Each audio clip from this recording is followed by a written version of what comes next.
Salut tout le monde, c'est un plaisir de vous retrouver comme d'habitude. Et aujourd'hui, je vais partager avec vous 3 éléments, 3 étapes ou 3 forces que nous utilisons chaque jour dans les moments les plus importants sans même nous en rendre compte. Pourtant, si nous prenons la peine de les isoler, de les comprendre, de les maîtriser, cela peut changer énormément dans notre vie. On en parle? On y va.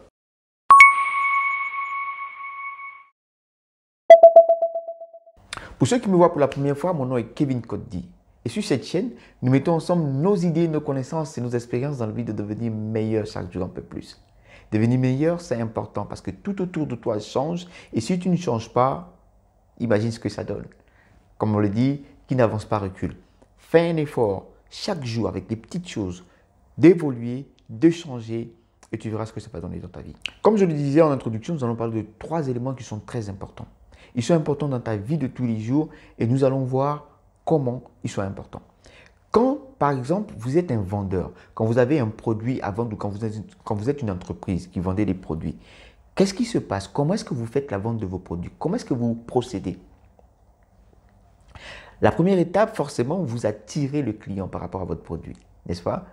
Et quand le client vient acheter notre produit, quand il vient par exemple en boutique, qu'est-ce qui se passe? On va vanter les attributs de notre produit pour dire combien il est bon, combien il est efficace. On va essayer de convaincre le client. Donc, deuxième étape, convaincre le client à prendre le produit. Dans le but de, troisième étape, rentabiliser. N'est-ce pas? Dans une relation amoureuse, quand on est par exemple amoureux d'une femme, on utilise encore ces trois étapes. Première étape, on va essayer de l'attirer. N'est-ce pas? On va essayer de l'attirer pour qu'elle s'intéresse à nous. De trouver le moyen de pouvoir discuter avec la personne. Et quand on a l'opportunité de discuter avec la personne, qu'est-ce qui se passe? On va lui vanter nos capacités, nos valeurs, tout ce qu'on peut. Dans le but de convaincre la personne qu'on est celle qui serait bien pour elle, par exemple. Dans le but de, troisième étape, en tirer quelque chose, rentabiliser soit par un mariage ou par une relation amoureuse. Un autre exemple. Quand on cherche un emploi, quand on cherche un boulot, qu'est-ce qu'on fait? Première étape, bien évidemment, on va attirer l'employeur en lui envoyant notre CV, en lui envoyant une lettre de motivation dans laquelle on va trouver les mots, les phrases pour essayer de l'attirer dans le but d'avoir ne serait-ce qu'un entretien d'embauche. Et quand on va à l'entretien d'embauche, quand on a la chance d'avoir l'entretien d'embauche, qu'est-ce qui se passe? On va essayer là de convaincre l'employeur. Deuxième étape, bien évidemment, on va essayer de convaincre l'employeur en lui disant voilà ce que je suis, voilà ce que je peux faire, voilà ce que j'ai fait avant, voilà mes capacités, je peux travailler en équipe, je peux travailler longtemps. On va vanter nos qualités dans le but de quoi? Troisième étape, rentabiliser ce boulot-là. Et je peux vous citer plein d'autres exemples.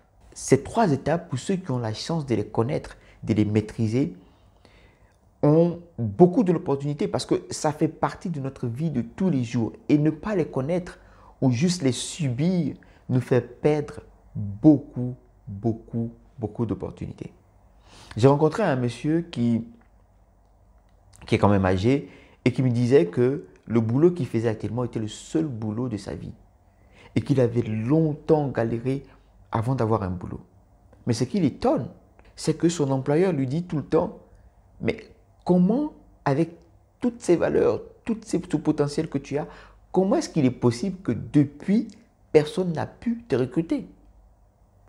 La réponse, c'est tout simplement qu'il n'a pas maîtrisé la première étape qui est de savoir attirer les gens et les opportunités à lui.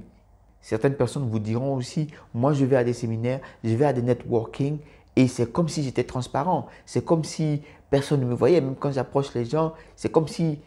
Mais c'est justement parce que tu ne sais pas quoi faire pour attirer les gens et attirer les opportunités à toi. Donc cette première étape est très importante. C'est la porte d'entrée à tout le reste.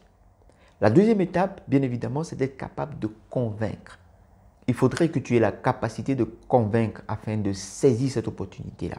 Beaucoup de personnes arrivent à attirer, arrivent à amener les opportunités et les gens à eux. Mais une fois que tu discutes avec eux, une fois que tu as une conversation avec eux, tu n'as plus envie de leur parler. Pour un certain nombre de choses, tu n'as plus envie de les revoir. Et beaucoup de personnes comme ça se plaignent. Les gens m'aiment bien, les gens prennent mon numéro, les gens m'approchent, mais une fois que je donne mon numéro, une fois qu'on a une conversation, paf, je ne les vois plus. Parce que ta deuxième étape n'est pas maîtrisée. Et quand tu as réussi à attirer vers toi les opportunités et que tu as été convaincant au point de pouvoir les garder, il faut être capable de les rentabiliser. Et quand je dis rentabiliser, c'est bien évidemment un gagnant-gagnant. Être capable de faire gagner quelque chose à quelqu'un et d'en tirer quelque chose. Il y a des gens qui arrivent à passer la première étape, c'est-à-dire d'attirer les chances et les opportunités à eux. Ils arrivent à être convaincants, mais ils ne passent jamais la troisième étape. Et à quoi ça sert? Il y a des gens que moi j'ai rencontrés et pas longtemps après m'ont appelé pour me dire « Est-ce que tu voudrais t'engager dans tel business avec moi ?» M'appeler pour me dire, est-ce que des gens influents, des gens importants que j'ai rencontrés, qui m'ont appelé au bout d'un moment pour me dire, je sais que tu fais des affaires, est-ce que tu aurais besoin de cash pour investir? Je leur dis non. Parce que dans mon processus, je n'étais pas encore à ce niveau-là. Mais il faut être capable de pouvoir transformer une relation dans quelque chose qui va te faire gagner toi et qui va faire gagner les autres aussi. Dans la prochaine vidéo, nous allons voir chaque étape de façon plus large, de façon plus approfondie. Nous allons prendre l'étape de comment attirer vers soi les opportunités et les personnes. Et nous allons aller de plus en profondeur pour dire qu'est-ce qu'il faut faire et comment il faut le faire. Nous allons aussi, dans d'autres vidéos, prendre la seconde et la dernière étape. Pour ne pas rater tous ces détails-là, abonne-toi, active la cloche de notification et tu seras au courant des vidéos à venir. D'ici là, on est ensemble.